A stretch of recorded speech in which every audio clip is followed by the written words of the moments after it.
Hello সবাইকে, কেমন আছো তোমরা সবাই? আশা করছি তোমরা সকলে ভীষণ ভালো আছো। আমিও কিন্তু বেশ ভালো আছি। চলে এসেছি তোমাদের জন্য নতুন একটা ব্লগ নিয়ে। চলো তাহলে আজকে সকাল সকাল তোমাদের সাথে নিয়ে ব্লগটা স্টার্ট করছি। আশা করি তোমাদের ভালো লাগবে। চলো তাহলে শুরু করা যাক।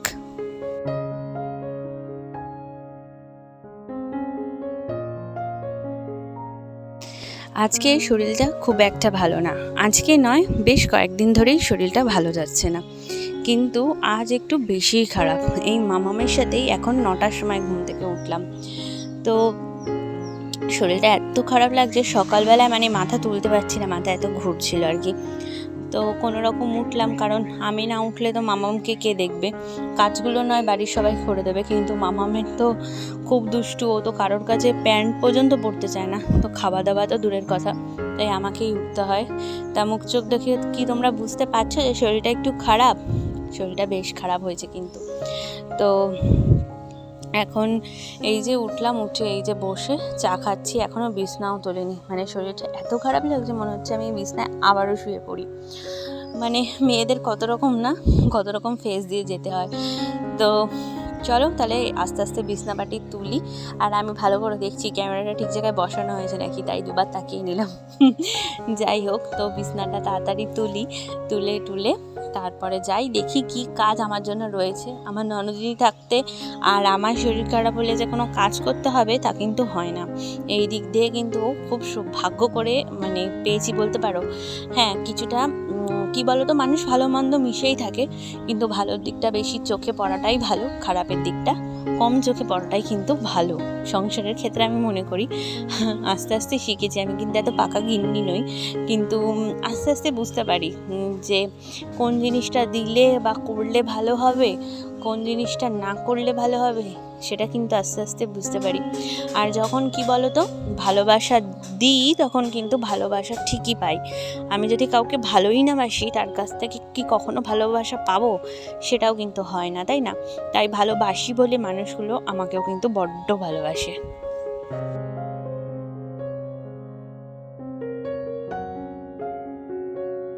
এই ভালোবাসার দিনগুলো কিন্তু এত সহজ ছিল না, বা এত স্মুথলি যে আমাদের লাইফস্টাইলটা চলছে এটাও কিন্তু এত সহজ ছিল না, সহজ করে নিতে হয়েছে।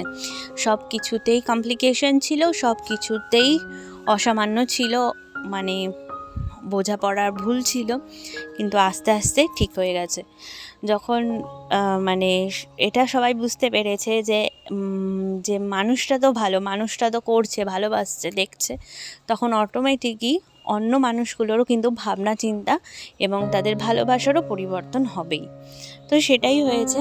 তো বলতে পারো সেমন কিছু কাজও করতে হয়নি, মা ডাল করেছে, সকাল থেকে সমস্ত করেছে, আমি জাস্ট এনে রাখছি আর কি। আর নিজের ঘর দৌড় গোছানো আর বিছনাটা তুলেছি, মামামকে খাওয়াবো। এই যে দুধ গরম করেও দিল মা, তো এখন ওকে খাওয়াবো। একটু কলাটা না আজকে দেখছি একটু শক্ত শক্ত আছে হালকা, তো তার জন্য মিক্সিতে করে নিলাম, নাহলে কিন্তু আমি হাতে চটকেই রুটিটা খাওয়াই। তাই ভাবলাম রুটিটা, কলাটা তো খালি এরকম ম্যাশ হবে না, তার জন্য হচ্ছে একটু মিক্সিতে দিয়ে দিলাম। দিয়ে ওকে এই যে একদম হালকা জাস্ট একটু ঘুরিয়েছি, কারণ ও একদম এরকম ফেনা ফেনা হয়ে গেলে বমি খেতে ভালোবাসে না। আর এদিকে মা দেখো ফুলকপি আলুর তরকারি করেছে, একটু ধনেপাতা বাটাও করবে বলছিল। আর দেখা যাক কি মাছ টাছ পায়। তো মামামের জন্য আগেই তো আমি সেদিন আগের ব্লগে তোমরা দেখেছো যে জ্যান্ত মাছ রেখেছিলাম, তার মধ্যে দুটো তেলাপিয়া ছিল, তেলাপিয়া দুটোকে ভালো করে ভেজে নিই। আর স্কুল থেকেও ডিম পায়, সেই ডিমটা খায়ও, আর রাতের জন্য আর দিনের জন্য হয়ে যাবে। আর যেদিন আমি সকালবেলা ওকে দুধ খাওয়াই, সেই দিন কিন্তু একদম শোয়ার আগে ডিনারেও কিন্তু মাছের ঝোল ভাত খায় বা ডিম খায়। মাংস ওকে রাতে এখনও দিইনি, শুরু করিনি। ওর 2.5 বছরও হয়নি এখনও, 2 বছর 4 মাস চলছে। তো 2 বছর 4 মাস বলছি, 2 বছর 3 মাস চলছে, সরি। তো এই সময় ওকে আমি কিন্তু রাতের বেলায় দুধ ভাতও খাওয়াই, আবার অনেক সময় মাছের ঝোলও খাওয়াই। মা বলে একটু একটু করে সবটা অভ্যাস করাবি, একবারে রোজ রোজ দুধ ভাত খেতে কার ভালো লাগে, তাই না? ওরও তো একটা মুখে রুচি আছে, তার জন্য।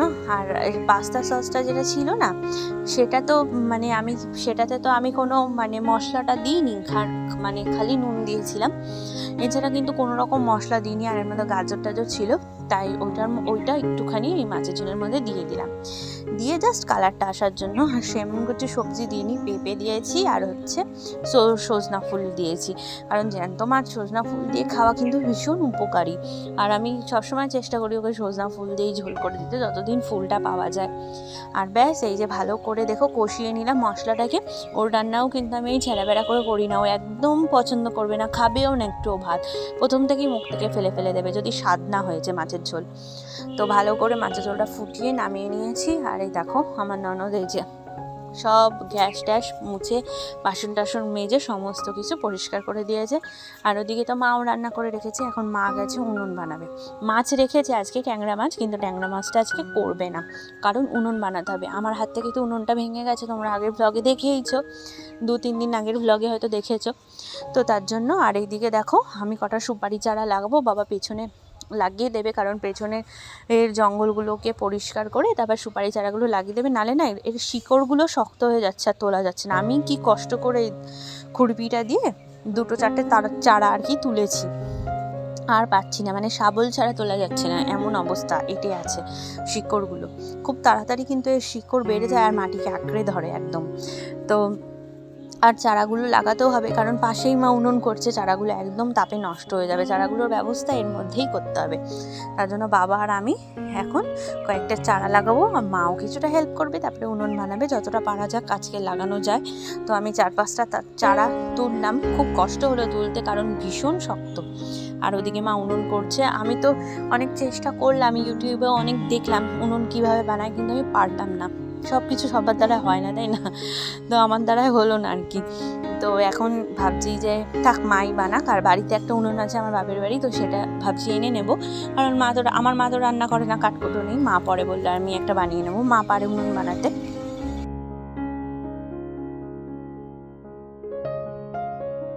এই দেখো উনুনের গর্তটা প্রায় খোলা হয়ে গেছে, এখানে আগে উনুন ছিল কিন্তু যেই যখন থেকে আমি তোলা উনুনটা, ওটাও কিন্তু আমি বাড়ির থেকে এনেছিলাম, তো ওর তারপর থেকে মা আর বাইরে করতো না। আর এই দেখো পেছনের বাগানটাতে চলে এসেছে, কলা গাছ, এই ঝোপঝাড়, পেছনের বাহারি গাছগুলোকে ভালো করে এই যে বাবা পরিষ্কার করে এখন এই যে চারাগুলোকে একে একে লাইন দিয়ে লাগিয়ে দিচ্ছে। একটু ড্রেনের, আমাদের তো পেছনটাই মেন ড্রেন, হাই ড্রেন আর কি, তো ওই ড্রেনের একটু ভেতর দিকে লাগাচ্ছে, যাতে আবার ড্রেনের চলাফেরা করতে অসুবিধা না হয়, নাহলে আবার কারণ সমস্যা মানুষের বেশিই থাকে, তাই না? সমস্যা তৈরি করতে কিন্তু বেশিক্ষণ লাগে না, তাই সমস্যা তৈরি করে আবার কেটে না দিতে হয় গাছটা, তার জন্য একটু ভেতর দিকে লাগালাম। আর মা এদিকে দেখো উনুনটা করছে।